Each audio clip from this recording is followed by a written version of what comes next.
Muy buenas tardes, estudiantes. Hoy desarrollaremos el tema número 5, formación del relieve, diastrofismo y vulcanismo. Esto correspondiente a la geodinámica interna. ¿Pero qué es la geodinámica? La geodinámica en este caso se refiere a una serie de procesos, ¿no?, que ocurren dentro del planeta Tierra y que van a afectar en este caso su estructura, ¿ya? ¿Cómo así? Va a afectar en el sentido de que se van a formar valles, montañas, ¿no?, etcétera, etcétera. La geodinámica se divide en interna y externa. En esta ocasión vamos a enfocarnos en la geodinámica interna, el diastrofismo y el vulcanismo.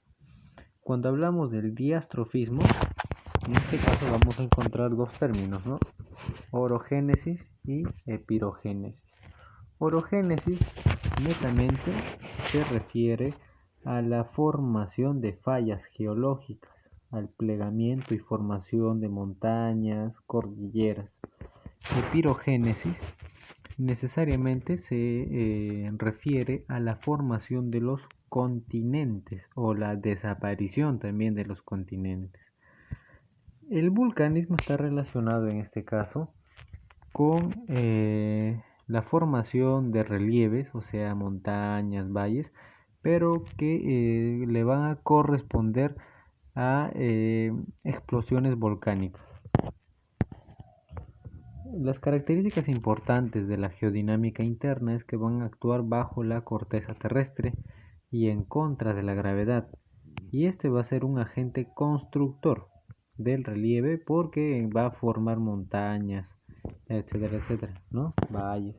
A ver, aquí tenemos el primero, que es el diastrofismo. Recuérdense que en el diastrofismo se divide en dos.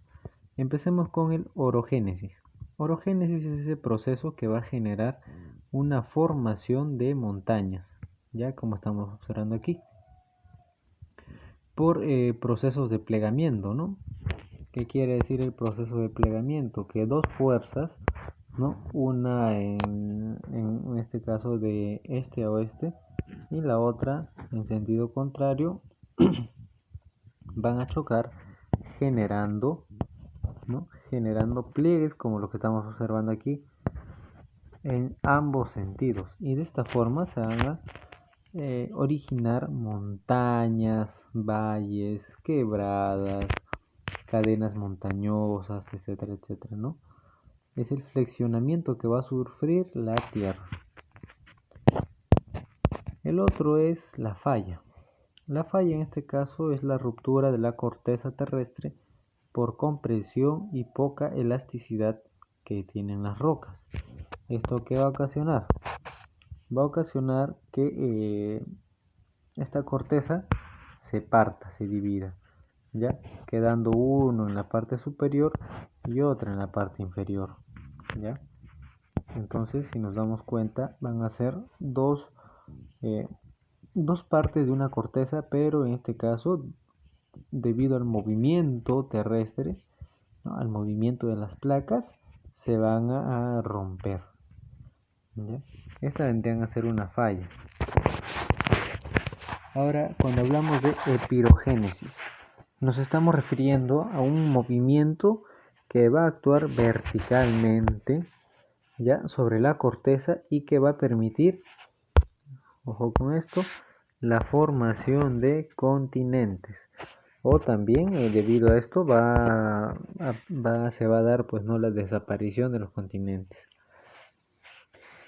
En este caso, la epirogénesis se divide a su vez en isostasia, que es la tendencia que tiene la superficie a mantener un estado de equilibrio. ¿Qué quiere decir esto, no? Que tanto en la corteza terrestre como dentro como en la superficie también, van a existir dos tipos de fuerzas iguales, ¿no? Por ejemplo, aquí la formación de una pequeña montaña también va a originar dentro del manto, ¿no?, el origen también de un relieve, ¿ya? De igual forma aquí, durante este proceso, ¿no?, estamos observando lo mismo. Aquí de esta forma también en la parte interna se está formando ¿no? Un relieve, y en la parte externa de igual forma. Ahora, el vulcanismo, al que vamos a hablar ahorita, se divide en vulcanismo intrusivo y vulcanismo extrusivo. El vulcanismo en este caso se entiende a aquel proceso de desplazamiento de las rocas fundidas, conocidas como el magma, a través de la explosión volcánica hacia la superficie terrestre.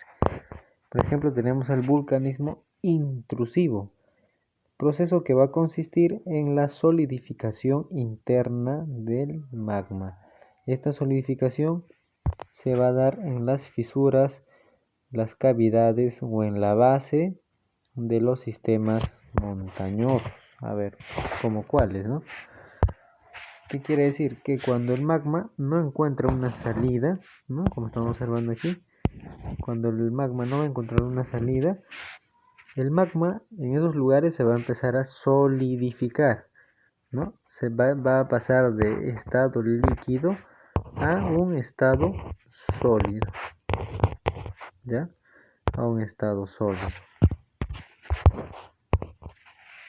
Por ejemplo, ¿no? Las formaciones intrusivas que se van a presentar son batolitos, son lacolitos, diques, manto o sil, ¿ya? En cambio, el vulcanismo extrusivo es muy contrario, ¿no? Proceso que va a consistir en la expulsión del magma, hacia la superficie terrestre, ¿no? Aquí estamos observando, esto vendría a ser el magma, y aquí está buscando una salida, y al encontrarla, obviamente va a generar una explosión volcánica que va a eliminar magma o roca fundida, ¿ya? Ese vendría a ser el vulcanismo extrusivo, que si ustedes se dan cuenta, gracias a la presión que existe en estos puntos, ¿no? Que se le conoce como la chimenea, se va a empezar a formar, ¿no? Aquí dentro de lo que se conoce, pues, ¿no? Como la superficie terrestre, se va a empezar a formar un tipo de relieve. Miren, fíjese, está generando una formación ya en la superficie.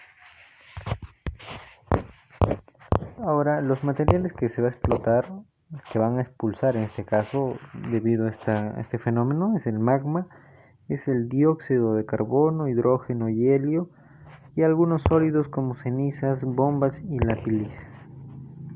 Otro tipo de fenómeno también es el sismo, que ocasiona, en este caso, rupturas, que ocasiona formación de quebradas, de grietas, ¿no? Es un temblor o una sacudida de la tierra por causas internas. Aquí tenemos algunas partes importantes del sismo. El primero es el hipocentro. Es el punto interior de la Tierra donde se inicia el movimiento sísmico, o sea, es el núcleo, el origen. ¿Ya? Esto es el hipocentro, el origen, en la parte interna. ¿Ya?